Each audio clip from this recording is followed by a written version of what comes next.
ഇന്ന് തന്നെ ഡൗൺലോഡ് ചെയ്യൂ. കാണൂ നിങ്ങളുടെ ഫേവറേറ്റ് ഷോസ്. സാറിനോട് ചിരിച്ചു കാണിക്കുന്ന പലരും സാറിന്റെ നമ്പർ 1 ശത്രുക്കളാ.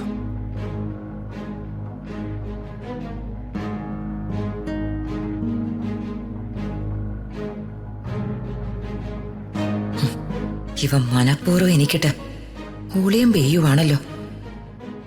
ഇനി ഇവന്റെ കാര്യത്തില് ഒരു തീരുമാനം എടുക്കേണ്ടതുണ്ട്. ഇത് കൊട്ടേഷനൊന്നും അല്ല രാജു. നീ വെറുതെ ആവശ്യമില്ലാത്തൊന്ന് ചിന്തിച്ചു കൂട്ടണ്ട. സർ, എന്റെ സംശയം ഞാൻ പറഞ്ഞത്. അത് നിന്റെ സംശയം മാത്രമാ.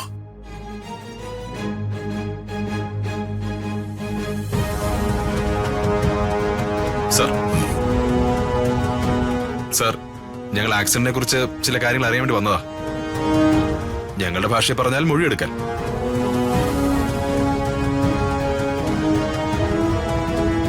ആ ലോറി ഡ്രൈവറെ ഞങ്ങൾ കസ്റ്റഡിയിൽ എടുത്തിട്ടുണ്ട്. അയാൾ പറയുന്നത് അയാൾ കുറ്റക്കാരനല്ല എന്നാ. അതങ്ങനെയല്ലേ പറയൂ.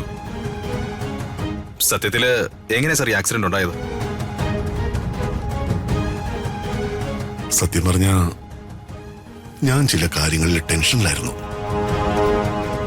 ഞാൻ ഡ്രൈവിംഗിൽ കുറച്ചുകൂടെ ശ്രദ്ധിച്ചിരുന്നെങ്കിൽ ഈ ഒരു അപകടം ഉണ്ടാവില്ലായിരുന്നു.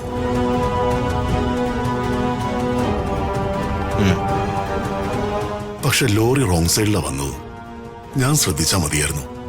സാറിന് ഈ കാര്യത്തിൽ ആരെങ്കിലും സംശയമുണ്ടോ? എനിക്കങ്ങനെ ആരെയും സംശയമില്ല. ഇതൊരു സ്വാഭാവികമായിട്ടുള്ള ആക്സിഡന്റ്, അത്രയേ ഉള്ളൂ.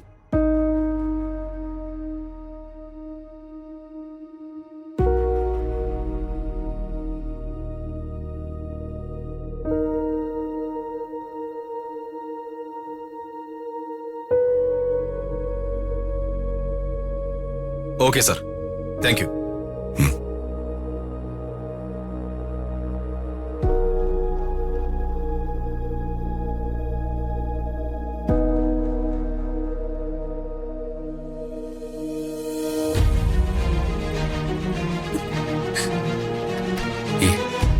ഋതു, എന്തിനാ ഋതു ഇങ്ങനെ വിഷമിക്കുന്ന?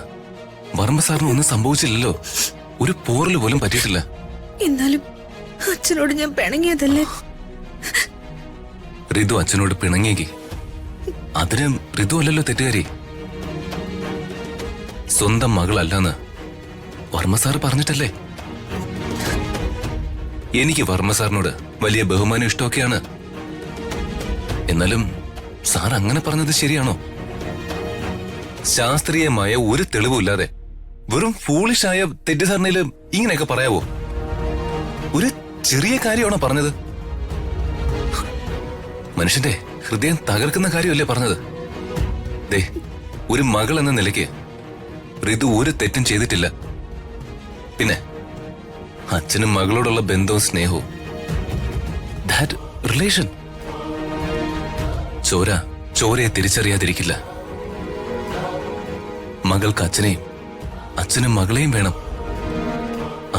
ഇതൊക്കെ മാറണം. രാജു, കലങ്ങി തെളിയുമല്ല.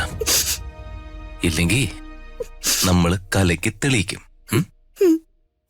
അകലേ നോവിനാലേ